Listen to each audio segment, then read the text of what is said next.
Hello, hello, hello.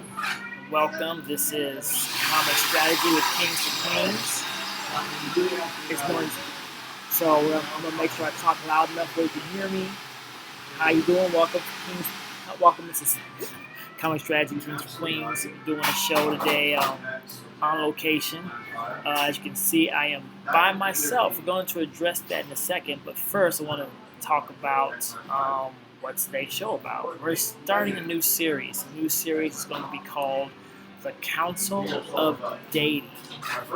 So the idea here is this. We're going to take the process of dating and analyze it down to the core. So today's message actually is called Deconstruction or Demolition Day. So we're going to go ahead and just tear the whole thing down. And we're going to explain why. So we're going to be talking about this series for a little while. I don't know how many episodes we're going to air on this, but I think that this would be an interesting look into the world and the psyche and the process and the drama and the complications and the effectiveness of dating. Another reason why I'm kind of propelled to do this is because we as Kings and Queens, which I'll address in a second, but one of the reasons is because I'm getting so much pushback about even talking about this process, which doesn't make sense to me. Why not look at it? Why just go status quo?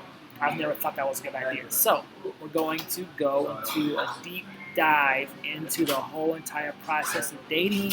I'm going to pull out some statistics and some other things, information, and we're going to go from there. So speaking of my superstar hosts that are normally watching me during this, or watching me, but are part of the process, they're not here right now.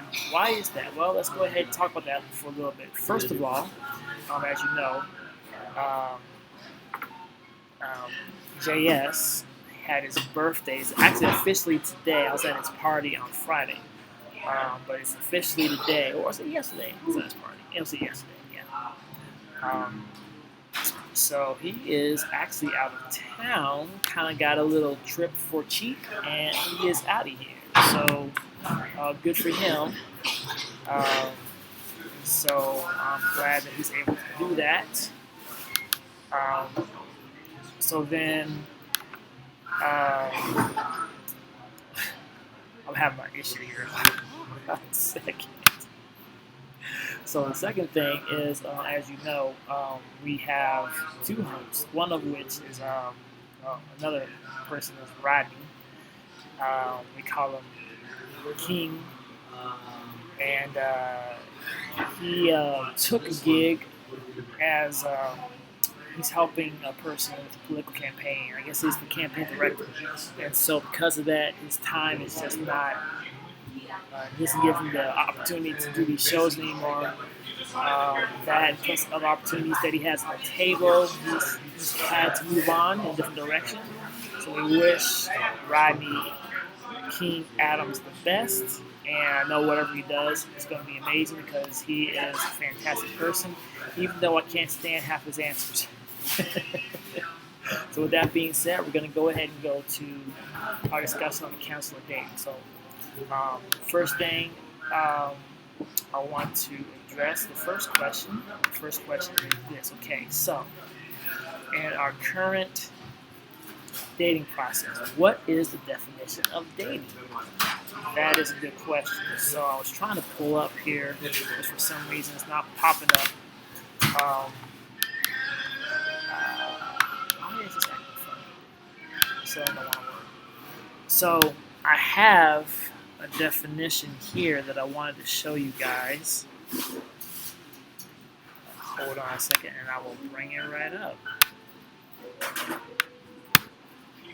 There it is. Okay, so now I can go ahead and pop this in. There it is. Okay, so I think this is the best definition for the definition of dating because the definition is what I've heard and I've talked to other people and what I've done in reading is just all over the place. So this is the best terminology I could find. So I'm going to go ahead and read it to you. The definition of dating shows us that there's a difference between dating someone and just dating. Dating means you're going on dates, right? Okay. You are actively getting out there and meeting people and spending time with them.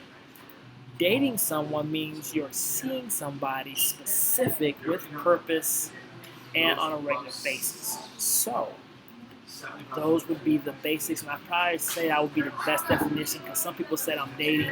Some people say they're dating and they mean they're dating someone. Some people say they're dating and they mean that they're dating. They're actively going on dates, which doesn't mean they don't have any particular person. And it gets confusing and convoluted. So this is the best definition I can find, and I actually like that definition. So let's go ahead and continue on with the questions. The second question is why tear it down? And this is where I'm getting all the feedback because people who are married, people who I guess they love the current process. I said, try to fix something that's not broke? And I say it's broken just because you've had some success doesn't mean it's good. So I think the majority of people don't do well in dating. The dating process has changed significantly since 1959 when the first online dating website started popping up and became popular in 1994 with this site called Kiss.com. And there's another one that came out called, as you know, Match.com. So Match.com was one of the first, and that's why it's one of the biggest.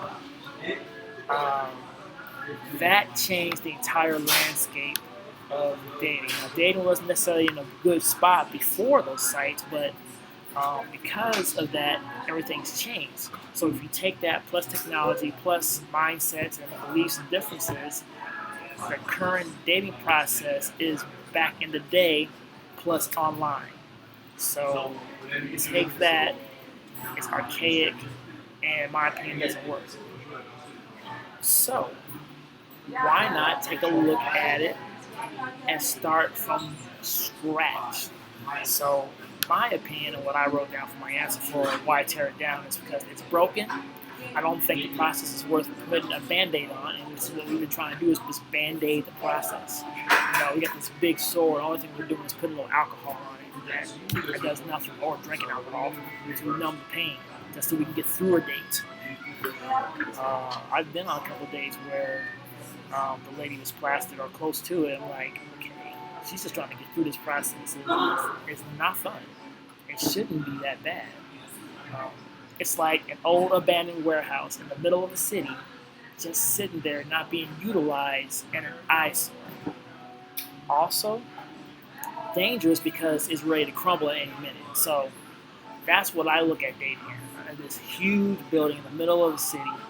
You got this, high-rise buildings. You got this 65,000 square foot warehouse, which is bigger than Walmart or maybe close to it. And it's just sitting there about to fall apart. And that's what people use to store their belongings.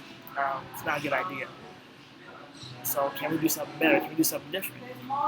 That's the question, and I think it's worth looking into. So that's why we decided me and Jamil talked about this a couple days ago because we're going to do a different series, but we're like, let's tackle this one. Okay, so the third question that we have is one surprising stat. So I got this. Okay, so one surprising stat. In 2018, victims of people who have been catfished lost over $187 million. So, catfishing is a thing. It's not just you got duped, but people are getting paid to catfish. So people are like, why would you do that? Well, there's profit in it. You can get money. So that's why people do it. They lie. Someone thinks they found the perfect person, and all of a sudden they're sending them money, and then they come to realize, oh, wow. After that, it's way too late. You gave that person money. So that is just one aspect of this whole entire process of dating. They say over 50% of the online, over 50% of the actual profiles are actually lies. And that is what is reported. So it's probably more like 65 to 70%. So basically, when you get online, half the profiles are no good. And probably 60% of them are no good. And that's what you got to deal with. So we have this big set of numbers that you already cut in half. And then you got to cut in half some more. And then between those are your eligible folks. And that doesn't necessarily mean that they're going to be eligible for you. So that is dating 2019.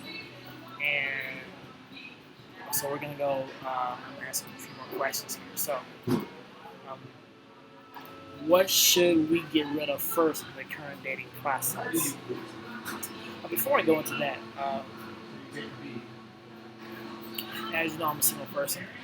And the pushback I was getting was from people who were married or in relationships. And their thing was, there's no way you can fix it if everybody's honest and if everybody just did those kind of things and weren't trying to find somebody, then they'll find somebody. And that sounds great, but even what you said is a process of some sort. So why can't we just kind of figure that out and make it easier for everyone, not just a few people? So, that being said, what should we get rid of first? In my opinion, the current dating model should get rid of everything. Let's just start from scratch and see what we can come up with. Can we go back to what it used to be and use that model? I don't think so, because I think online dating is the Uber of dating. So I mean, you can get a taxi, you can go in that direction, but Uber is just so prevalent. You got Uber, you got Lyft, you got these other rideshare programs. People do that way more than taxis. Although there's still taxis around, they're a dying breed of an economy, except for maybe places like New York. So yeah, I guess you could go back to some degree, but you can't go all the way back, because it's not just the process in terms of how people used to meet people, which is in person, but it's also what people believe and the work they put into it. Online dating made things so much more easy, which is my third question here. What can we salvage from the current dating practices? Well, online dating makes dating easier, because you're not just approaching someone and wondering if they're interested. You know if they're online that they're at least looking. So that makes that whole process much easier. Second, it's easier to find people. Not just in your city, you can go worldwide if you want to. So that's another thing. And you can reach more people in the same amount of time as you used to when you were out seeing somebody and you want to say hi, how you doing? So, that's one thing that we can salvage is the ease of actually initial meet and greet. But I think that's the only thing you can really actually know what that's not true because in the current process as well, and I think that this is part of the issue that we got to deal with is red flags. So you have red flags in dating that we just kind of ignore because the process is so bad that we seem to do a lot of compromising without even realizing that we've compromised. So,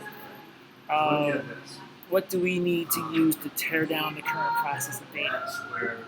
Well, we need some core principles, and we need a proper definition of the process. And I think the definition that I read is a pretty good definition. Because you have dating and then I'm dating someone. I would actually like to change the whole term dating someone and say it's something else. I'm seeing someone. Because I think dating itself is the act of meeting people for a romantic purpose of some sort. Whether it be marriage, whether it be, you want to kick it with somebody, whether it be, people like to do the booty call thing. Although I think that's less people than maybe the men realize. But that is the case. So with that being said, since JS has not gotten back to me, he must really be occupied. This is his birthday day, anyway. I'm not too upset about that. I'm going to do the Dear JS segment and talk a little bit more about the next steps on what we're going to do with this process and how I want you, the viewing audience, to have input. So we're doing a Dear JS. I call it the address dating style. So we're going to address dating in the Dear JS segment. So Dear JS addresses dating with, I guess, 5 questions? Or is it 4 questions? It's 5 questions. Okay, so Dear JS, why is dating so shallow? Well, in my opinion, dating is so shallow because it's so much easier to date than it was before.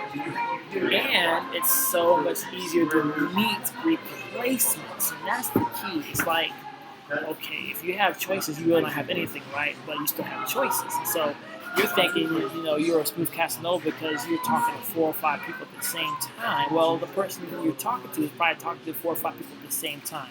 Now, women and men do that differently, though.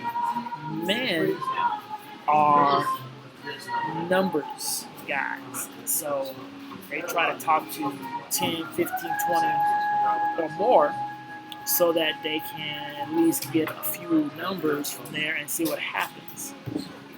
Women find one and stick to one. That's typically what the statistics say. Then when that doesn't work out, they go to the next one. So now some women do the way the men do it, but that's less likely. I think it's like 2 to 1 was the statistic. Most, like 90% of men do the numbers game. And part of the reason is because that is the way we're raised, numbers. Especially since it's usually on the men to make the first move. And another statistic that a lot of people don't talk about is the high rate of rejection. So if you're talking to 2 people at the same time and you get 8 rejections, that might hurt, but it doesn't sting as much when you have 2 yeses. So that's part of the reason why dating is so shallow. Number 2, who pays a big deal? Now, a lot of people would say no to this. In my opinion, it is a big deal. And in my opinion, when you talk to men are way more fragmented when it comes to money than I would say women are. I think women are more practical. Men are more this is gonna sound crazy because usually it's the opposite. Where I say women are more emotional in their buying habits, and men are more practical. I think it's the exact opposite. I think men put their money where their heart is way more than women. Women will be like, okay, I want to do this, but I gotta take care of the groceries, I gotta take care of the car note, I gotta take care of all these other things. So men you say, okay, I got a car note, but I'm gonna get that sports car. They'll put more money up because that's what they really want. That's what the heart is. And so, if a man is truly interested in you, he's gonna shell out some funds. Now, the first date, I kind of understand. First date, keep it inexpensive, that kind of thing. But if at some point, second, third, or fourth date, he's still not shelling out some funds, either he don't have it or he doesn't want to spend it. Either way, those are not good things. You have to make a decision. In my opinion, if he can't pay and he has the money, just doesn't want to, it's not worth continuing. He needs to be the main person paying for stuff. I know that is not a popular view, but it's the truth. I mean, and you can have a date where as a woman, you're paying.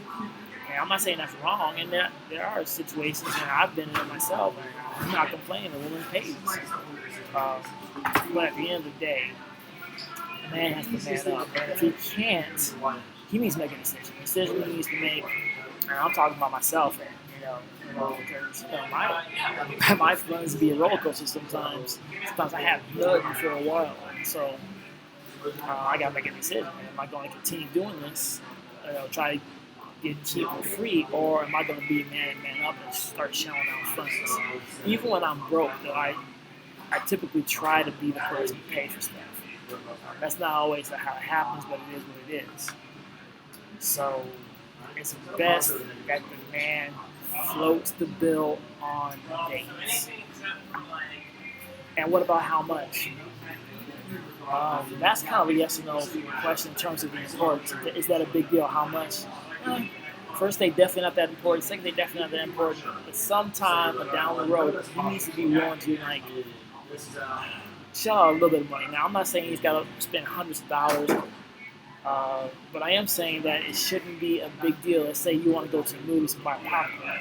If he has it, and he has a problem on the pay, or he keeps talking about let's split this, he's not invested. How do you know someone's invested?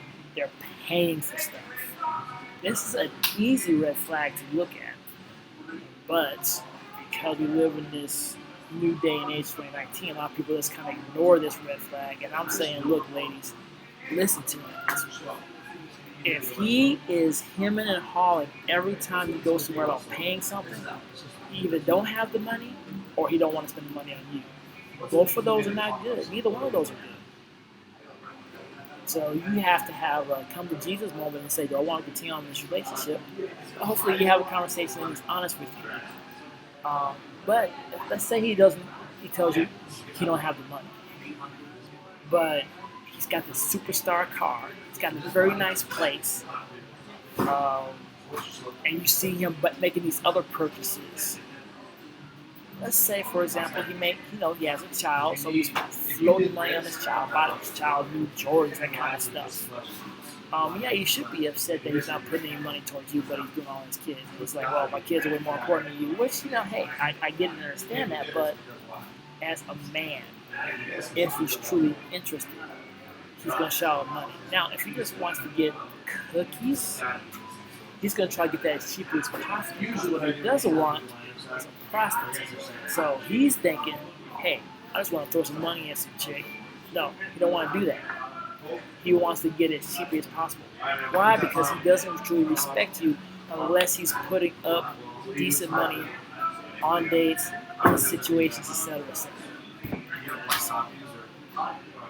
Hopefully I made sense there. If not, write me, let me know what you think.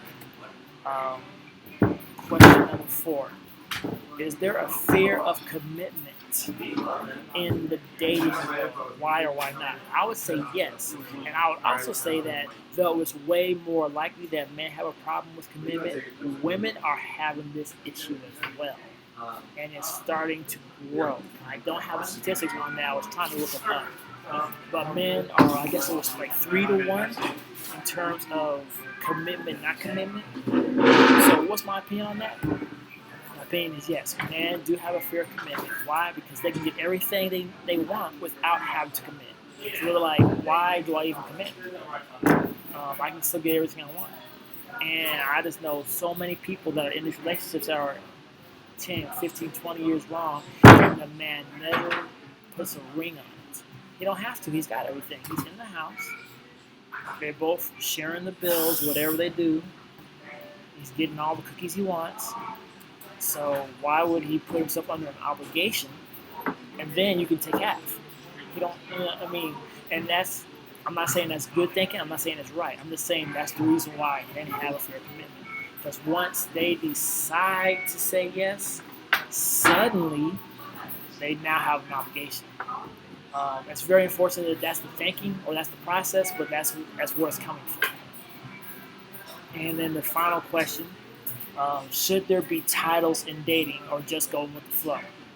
In my opinion, there should be titles. I don't believe in just go with the flow and just see where it goes. What that says to me is you have other options. So if you don't want to eventually put a title on it, maybe not at first, maybe you just want to be friends, maybe you just want to be just hanging out, but eventually you got to get to a point where, okay, boyfriend, girlfriend, whatever.